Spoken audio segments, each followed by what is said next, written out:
Hi, and thanks for logging on to the Daily DVAR Halacha. And here's a brand new halacha for you, and it's for Tuesday, the 20th day of February, which is the 5th day of Adar. Here we go. I just want to tell you that this Shabbos, a special pre-Purim thing is going on, and that is Parsha Zachar. What that means is, once a year, we fulfill the mitzvah of remembering to eradicate the memory of Amalek by reading from the Torah that special short portion that describes how Amalek came to attack us when we were leaving the country of Egypt. They were there for us, waiting, ready to attack, and thank God we were able to be victorious. And we want to always remember to eradicate the memory of Amalek. And so we read that portion from the Torah as the two Torahs are taken out. We have our regular reading, and then we read that second portion about that. And it's done every year on the Shabbos right before Purim. The reason given for that is because Haman was a descendant of Amalek, and he tried to eradicate the Jewish people. So right before Purim is the perfect time to remember this idea. But I have a question for you. My question is, if we really want to eradicate the memory of Amalek, then the best idea of all would be to just stop talking about them, stop reading about them, stop making a special Shabbos to bring up the memory of Amalek and then crush the memory of Amalek. By the way, we do the same thing in the middle of the Megillah. We very carefully read the name of Haman. Everybody makes a lot of noise to remember his name and then make noise to kind of eradicate it. And sometimes the noise starts in the middle of the word Haman, and you know what people actually do?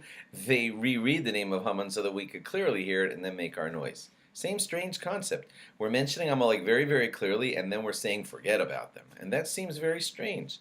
Best way to forget about something usually is to stop talking about it. So why does God seem to want the mitzvah to go this way? There is a simple explanation. It goes like this. God doesn't just want us forgetting about Amalek because that would not do full service to what we need done here. You see, we the Jews stand for something that is the total opposite of Amalek.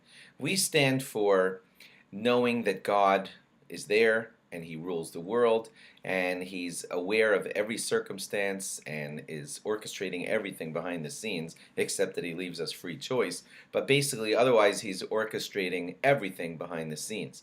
Amalek stands for exactly the opposite.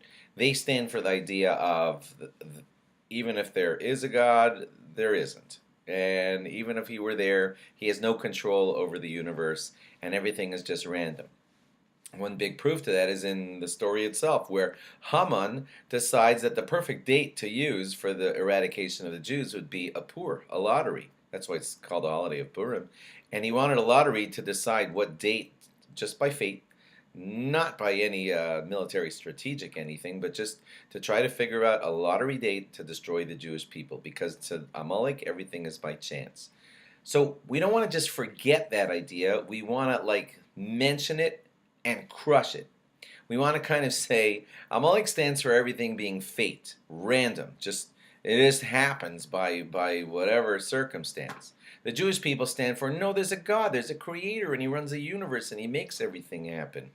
And what God wants to do is mention the idea of Amalek and then crush that idea of Amalek and say, no, there is a God, and He runs the universe, etc., etc. So that's why we have this idea of once a year mentioning Amalek, making a big, big noise about them, and saying, no, that's not how it works, okay? That's the simple explanation as to why we have a special Shabbos to remember to eradicate the memory of Amalek.